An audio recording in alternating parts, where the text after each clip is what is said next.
नाज़रीन, गुलिस्तान न्यूज देख रहे हैं आप। अभी तक का ताज़ा उर्दू खबरनामा लेकर आपका मेज़बान ज़ुहूर लोलाबी आपकी खिदमत में हाजिर। तफसीलात से पहले सुर्खियों पर एक नज़र।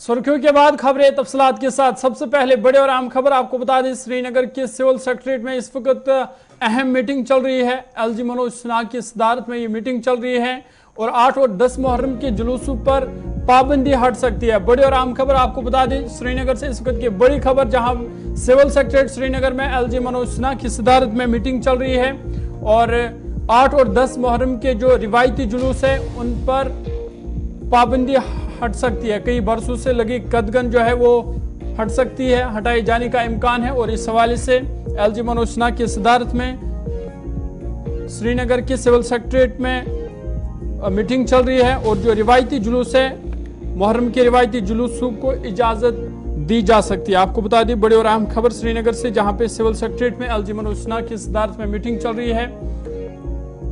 एलजी मनोज सिन्हा के अलावा शिया एसोसिएशन के जिम्मेदार इस मीटिंग में शामिल हैं और 8 और 10 मुहर्रम के जुलूस के हवाले से तबादला ख्याल किया जा रहा है और ये इम्कान है कि मुहर्रम के जो रिवायती जुलूस है उन पर पाबंदी जो है वो हट सकती है।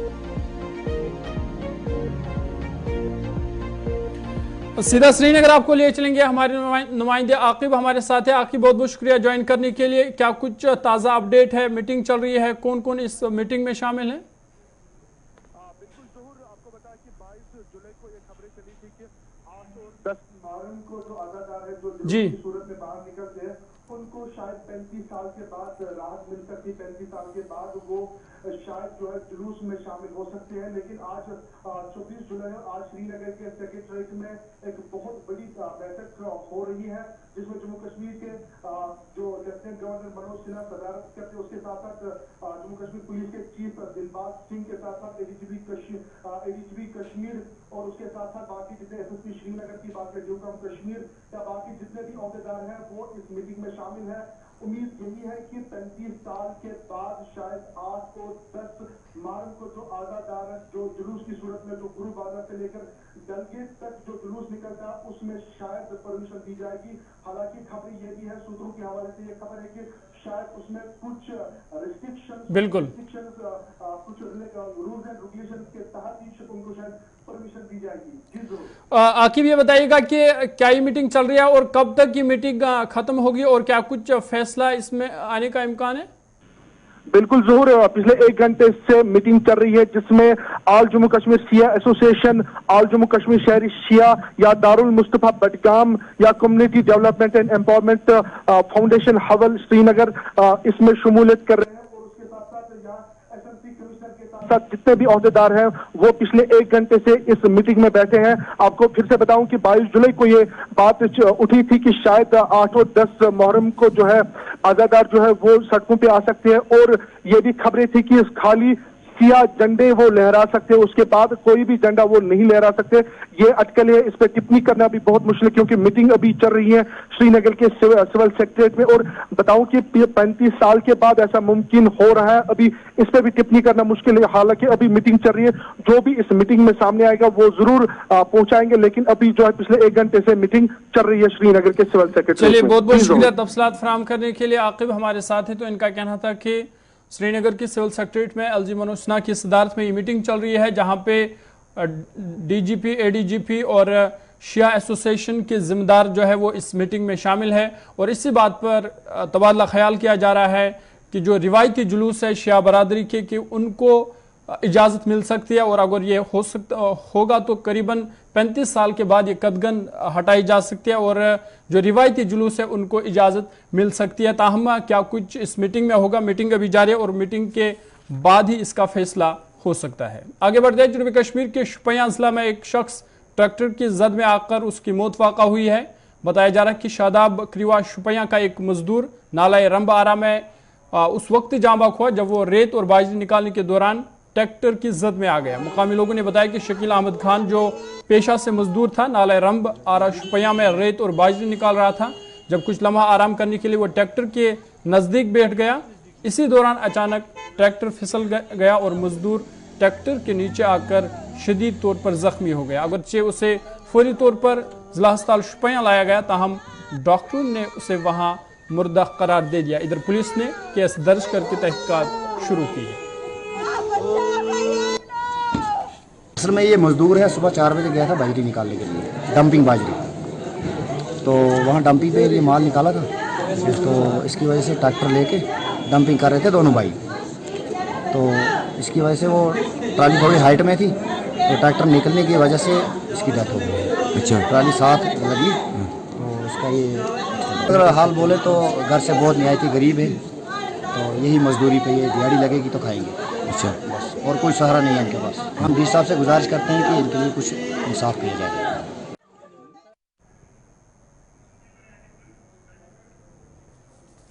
आपको बता दें कि शुपियां में ये हादसा आज पेश आया है, जहां ट्रैक्टर की जद में आकर एक मजदूर जाँ बक हुआ है। बताया जा रहा है कि ये मजदूर रेत और बाजरी निकालने के लिए गया था, ताहम वहां ये कुछ देर के लिए आराम कर रहा था कि अचानक ट्रैक्टर फिसल गया और ये ट्रैक्टर की जद में आकर जाँ बक हुआ। इधर जब इसकी लाश आबाई इलाके पहुंची तो वहां कोहराम मच गया, लोगों में गम का माहौल देखा गया। ताहम पुलिस ने फिलहाल इस मामले में केस दर्ज करके तहकीकात शुरू की है।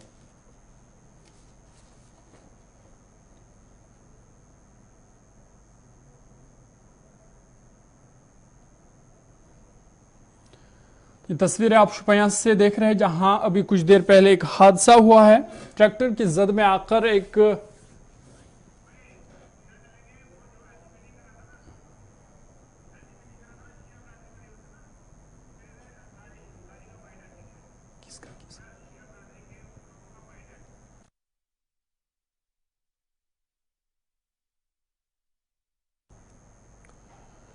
चलिए, अभी कुछ देर पहले जहां हम मीटिंग की बात कर रहे थे कि एलजी मनोज सिन्हा की सदारत में सिविल सेक्रेटरी श्रीनगर में मीटिंग हो रही है, जहां शिया बरादरी की जिम्मेदारान भी उस मीटिंग में शामिल है। और अब उस मीटिंग में ये चर्चा हो रही थी कि क्या 8 और 10 जुलाई के जुलूस को इजाज़त मिल सकती है या नहीं। उसी हवाले से अब इमरान रजा अंसारी क्या कुछ कहते हैं, आइए सुनते हैं।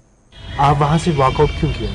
देखिए, हम आज जो मीटिंग हुई थी वो गवर्नर साहब की अगुवाई में हुई थी। गवर्नर साहब तशरीफ़ फरमा थे, तो उनने हमसे कुछ सवालात पूछे अबाउट मुहर्रम, कि मुहर्रम में हमारी तरफ से कितना सपोर्ट रहा है वगैरह। तो उस पर मैंने बातचीत की। उनको मैंने कहा कि ये ज़्यादा जो मुहर्रम में इसमें ये देखा गया कि अफसरान लोगों का जो विज़िट्स हुए हैं वो ज़्यादा फ़ोटो अपॉर्चुनिटी के लिए हुए हैं। फ़ोटो वो खिंचवाते थे और वापस चले जाते थे। उसके बाद मैंने गवर्नर साहब को कहा कि मैंने कहा गवर्नर साहब मुझे आपसे गिला है कि आप इस स्टेट के हेड हैं, इस घर के खानदार हैं। हमसे आपसे ये गिला है कि आपने कभी किसी तरफ भी, जहाँ शिया आबादी है, जहाँ मुसलमानों की आबादी है, आपने कभी अपनी तरफ से कोई भी नज़र नहीं दी। तो उनको मैंने फैक्ट्स के बारे में बताया। मैंने कहा गवर्नर साहब आप 6-7 बार तो अमरनाथ यात्रा को देखने गए हैं, चीफ सेक्रेटरी साहब वहाँ बैठे थे, उनको भी मैंने कहा 5-6 बार वहाँ आपने विज़िट किया, और जो पुलिस के अहलकार थे उनसे भी मैंने ये बात की। तो उस बात पर हमारे जो चीफ सेक्रेटरी साहब हैं वो बड़े एजिटेट हो गए। कहा कि इमरान साहब आपको ऐसा नहीं कहना चाहिए, आप ये इसको दूसरी दिशा दे रहे हैं। मैंने कहा मैं कौन सी दिशा दे रहा हूँ? कहने लगे आप इसमें कुछ सेक्टेरियन बात करें। मैंने कहा अगर मैंने कोई सेक्टेरियन बात की, कौन सी बात मैंने की? कहा नहीं, आप कहते हैं कि हमने ज़्यादा अमरनाथ पर। मैंने कहा ये तो फैक्ट है, अमरनाथ यात्रा के लिए आप करते हैं और हम भी हैं, हम भी उसको अमरनाथ यात्रा को चाहते हैं कि वो सफल हो। उसके बाद मैंने उनको कहा कि अगर उसके साथ आपने इतना इंटरेस्ट लिया, हमारे साथ भी। तो जब चीफ सेक्रेटरी एजिटेट हुए तो गवर्नर साहब चुप करके बैठे थे, लेकिन चीफ सेक्रेटरी साहब ने जब ये इल्ज़ामात मुझे दिए कि आप सेक्टेरियन बात करना चाहते हैं, तो मैंने चीफ सेक्रेटरी साहब को कहा, मैंने कहा मैं ये बर्दाश्त नहीं कर सकता हूँ। कि आप ऐसे कहेंगे कि इमरान अंसारी सेक्टेरियन हैं, तो उस पर गवर्नर साहब उठे तो उन्होंने कहा आप चुप बैठिए, इनको पहले बात करने दीजिए। मैंने कहा गवर्नर साहब ये मुझे सेक्टेरियन कह रहे हैं और ये जो मीटिंग है ये रिकॉर्ड हो रही है, इससे ये मालूम होता है कि मैं सेक्टेरियन हूँ। मैं नहीं चाहता हूँ कि ऐसी बात बाहर निकले कि मैंने किसी एक पर्टिकुलर किसी रिलीजन के बारे में कहा। तो उस पर गवर्नर साहब ने कहा कि आप बैठिए, उनका यही था, बिल्कुल डिक्टेशन की तरफ था कि आप बैठिए। तो मैंने गवर्नर साहब को कहा सर गवर्नर साहब हम यहाँ किसी और चीज़ के लिए आए थे, मैं डिक्टेशन पसंद नहीं करता हूँ और मैं मीटिंग से चला गया। क्या आपको लगता है कि मुहर्रम का जो ज़्यादा जुलूस है उसे बहाल किया जाए? देखिए हमने पिछले 25-30 दिनों से हम इनके साथ राब्ते में रहे हैं, लेकिन देखिए प्रॉब्लम ये है कि आपने सरकर्दा लोगों को वहाँ बुलाया है और आप उनकी ऐसी अहानत करेंगे। क्या ऐसा हो सकता है कि ऐसे चीफ सेक्रेटरी साहब और किसी स्टेट के अगर चीफ सेक्रेटरी साहब हों और वो ऐसे अल्फाजों में एक नुमाइंदे से ऐसे बात कर सकते हैं? देखिए ये एटीट्यूड, जो ये अफसराना एटीट्यूड है, यही कश्मीर को ले डूबा है। अब इनको मुहर्रम का निकालना है या नहीं निकालना है, शिया बरादरी सारे मुसलमान जो जम्मू कश्मीर के हैं, जो भी जनाब रसूल सल्लल्लाहु अलैहि वसल्लम के दीन पर चलते हैं और उनको पता है कि नाहक उनके नवासे को शहीद किया गया है, वो पेश दरपेश इस अलम शरीफ में हिस्सा लेंगे और इंशाअल्लाह जुलूस निकलेंगे। मीटिंग थी। चलिए इसी के साथ बड़ी और अहम खबर आपको बता दें कि एलजी मनोज सिन्हा की सदारत में मीटिंग खत्म हुई है। सिविल सेक्रेटरी श्रीनगर में चल रही मीटिंग खत्म हुई है। साबिक वजीर इमरान रजा अंसारी मीटिंग से वॉकआउट हुए हैं और शिया आबादी वाले इलाके को नजरअंदाज करने का इल्जाम इमरान रजा अंसारी ने इंतजामिया पर लगाया। उन्होंने कहा कि शिया आबादी वाले इलाकों को नजरअंदाज किया जा रहा है। मुहर्रम 8 और 10 के हवाले से तबादला ख्याल इस मीटिंग में हुआ है और ये मीटिंग अभी कुछ देर पहले ख़त्म हुई है। इमरान रजा अंसारी इस मीटिंग से वॉकआउट कर चुके हैं और उन्होंने इल्ज़ाम लगाया है कि इंतज़ामिया ने शिया आबादी वाले इलाकों को नज़रअंदाज किया है। शिया आबादी वाले इलाकों को इंतज़ामिया नज़रअंदाज कर रही है, ये इमरान रजा अंसारी का कहना है। वहाँ से वॉकआउट क्यों किया? देखिए हम आज जो मीटिंग हुई थी वो गवर्नर साहब की अगुवाई में हुई थी। गवर्नर साहब तशरीफ़ फरमा थे तो उनने हमसे कुछ सवालात पूछे अबाउट मुहर्रम, कि मुहर्रम में हमारी तरफ से कितना सपोर्ट रहा है वगैरह। तो उस पर मैंने बातचीत की। उनको मैंने कहा कि ये ज़्यादा जो मुहर्रम में इसमें ये देखा गया कि अफसरान लोगों का जो विज़िट्स हुए हैं वो ज़्यादा फ़ोटो अपॉर्चुनिटी के लिए हुए हैं। फ़ोटो वो खिंचवाते थे और वापस चले जाते थे।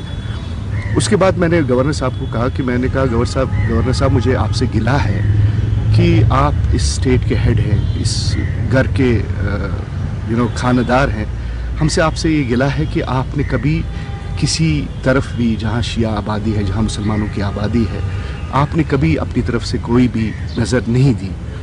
तो उनको मैंने फैक्ट्स के बारे में बताया। मैंने कहा गवर्नर साहब आप 6-7 बार तो अमरनाथ यात्रा को देखने गए हैं, चीफ सेक्रेटरी साहब वहाँ बैठे थे, उनको भी मैंने कहा 5-6 बार वहाँ आपने विज़िट किया और जो पुलिस के अहलकार थे उनसे भी मैंने ये बात की।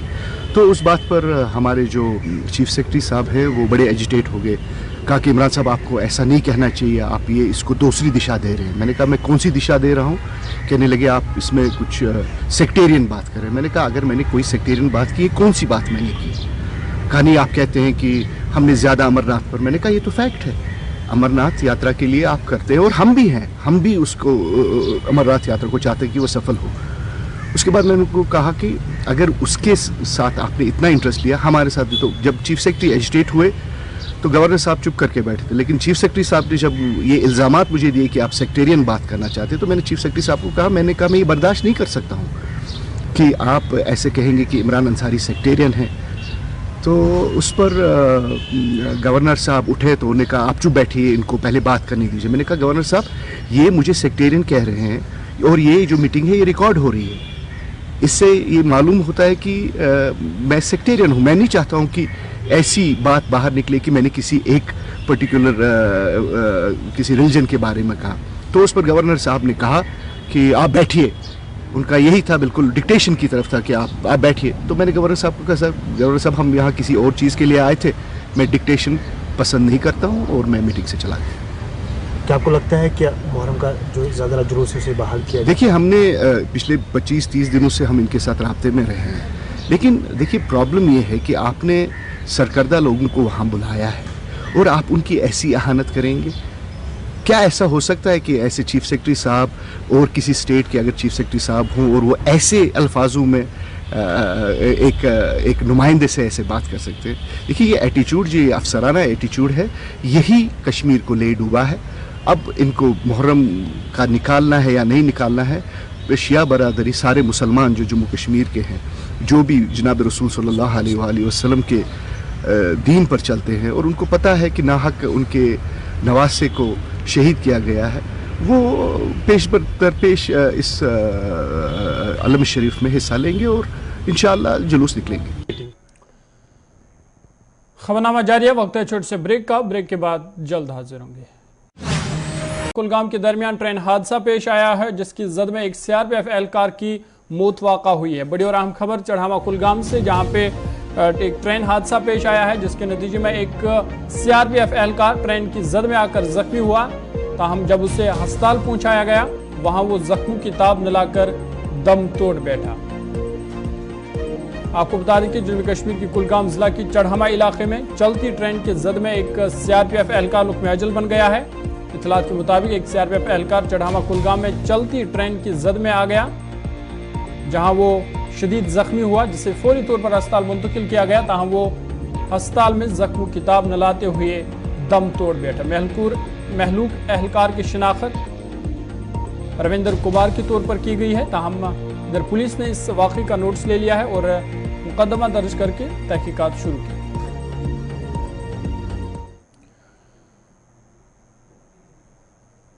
आगे बढ़ते हैं। जनूबी कश्मीर के जिला अस्पताल पुलवामा में एक खातून की मौत के बाद डिप्टी कमिश्नर पुलवामा ने मामले की तहकीकात का हुक्म दिया है। Deputy commissioner Pulwama doctor Bashar Qayoom ने जिला अस्पताल पुलवामा में मुबैना तिबी लापरवाही से खातून की मौत की जांच का हुक्म दिया है और 5 रुकनी जांच कमेटी तश्कील दी है। कमेटी मेंबरान में एडिशनल जिला तरक्याती commissioner Pulwama, tehsildar Pulwama, deputy superintendent of police Pulwama, BMO Pulwama, gynaecologist CHC Rajpura शामिल है। जांच कमेटी को जल्द अज जल्द जांच मुकम्मल करने और रिपोर्ट डिप्टी कमिश्नर के दफ्तर में पेश करने की हिदायत दी गई है। आपको बता दें कि सनीचर की रात पुलवामा अस्पताल में एक खातून को दाखिल किया गया था, जहां डॉक्टर ने इसकी सर्जरी की, जिसके बाद इसकी हालत बिगड़ गई। बादशाह इसे ललदल अस्पताल श्रीनगर मुंतकिल किया गया, जहां पहुंचते ही वो इंतकाल कर गई। मुतवफ़ी खातून के लवाकिन ने पुलवामा अस्पताल पर लापरवाही बरतने का इल्ज़ाम लगाया था और तहकीकात का मुतालबा किया और अब ज़िला इंतज़ामिया इस हवाले से मुतहरिक है और उन्होंने इसकी तहकीकात का इसके लिए 5 रुकनी कमेटी तश्कील दी है, जो इस मामले की तहकीकात करके रिपोर्ट डिप्टी कमिश्नर पुलवामा को पेश करे।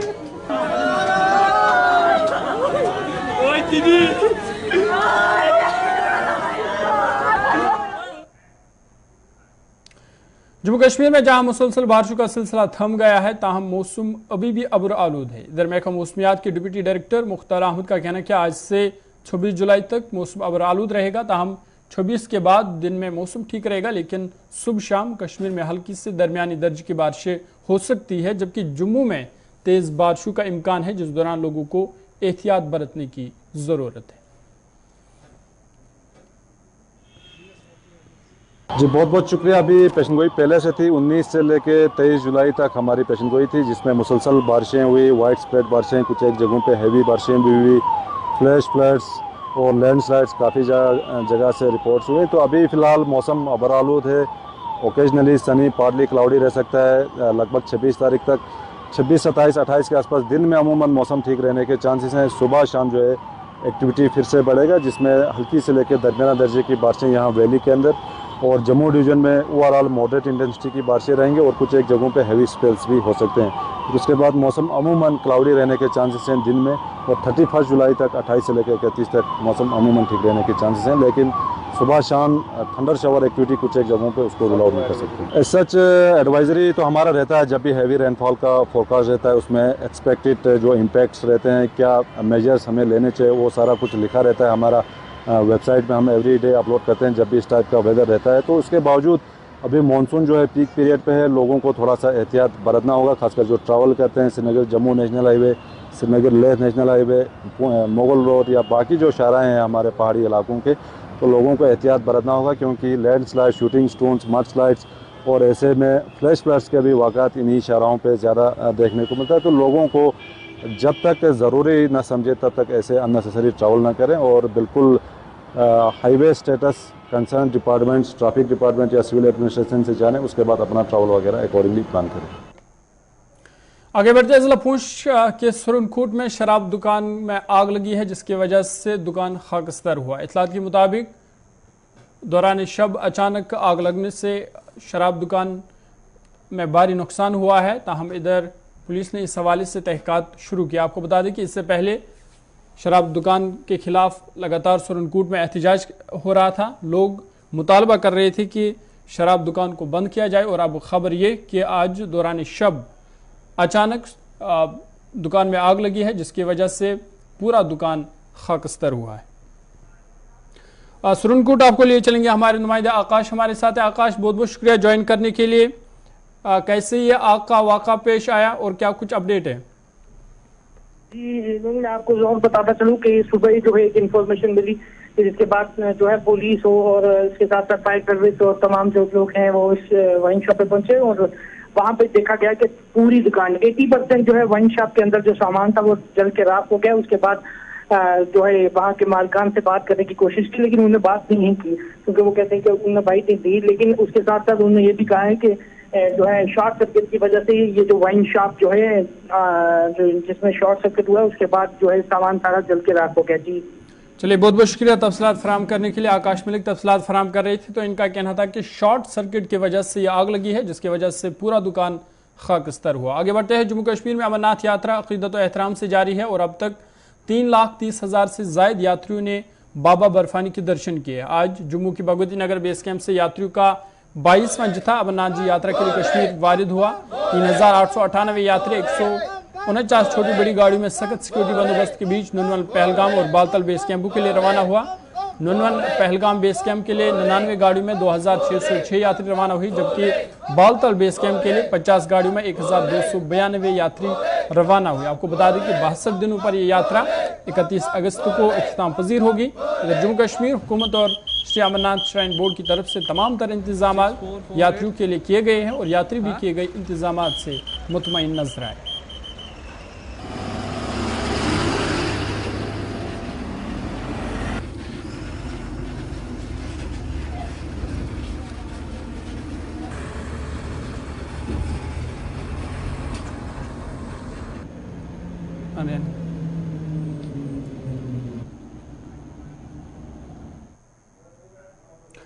करगिल विजय दिवस के 24वें बरस के मौके पर भारतीय फौज के बहादुर सिपाहियों को खराज अकीदत पेश करने के लिए वज़ीर-ए-आज़म नरेंद्र मोदी 26 जुलाई को मरकज़ के ज़ेर इंतज़ाम इलाके लद्दाख के करगिल ज़िला की द्रास का दौरा करेंगे जबकि वज़ीर दिफा राजनाथ सिंह या कोई मरकज़ी वज़ीर पहाड़ी तरक्याती कौंसिल के एक तकरीब में शिरकत के लिए 5 अगस्त को लेह में होंगे। हुकाम के मुताबिक वज़ीर-ए-आज़म के 26 जुलाई को करगिल विजय दिवस की 24वें बरस के मौके पर शहीद होने वाले फौजियों को खराज अकीदत पेश करने के लिए लद्दाख के करगिल ज़िला में सतह समंदर से 10,800 फीट की बुलंदी पर वाक़ा द्रास का दौरा करने की तवक्का है। तमाम लद्दाख की यूटी एडमिनिस्ट्रेशन से बाज़ाब्ता बातचीत का इंतजार है लेकिन उन्हें वज़ीर-ए-आज़म के द्रास के मुमकिन दौरे के बारे में जानकारी दी गई है। वज़ीर-ए-आज़म मोदी नई दिल्ली से श्रीनगर एयरपोर्ट पर उतरेंगे जहां से वो द्रास के लिए रवाना होंगे।